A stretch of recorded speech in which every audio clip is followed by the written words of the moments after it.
Hello friends, in this video I'm going to show you how to redeem UGC user-generated content codes quickly and easily without any confusion.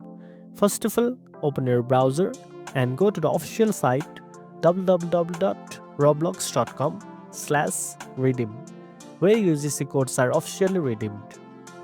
Next, log into your Roblox account using your correct username and password to make sure the code is applied to your account.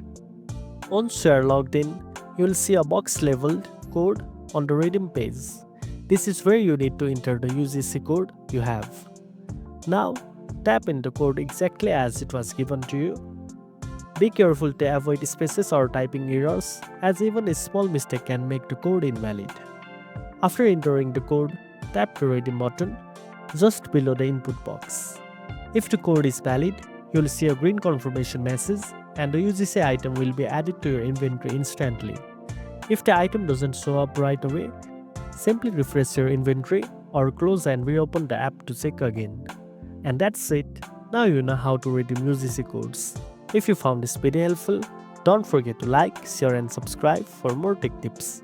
And make sure to tap the notification bell so you never miss an update. Thanks for watching and I'll see you in the next one.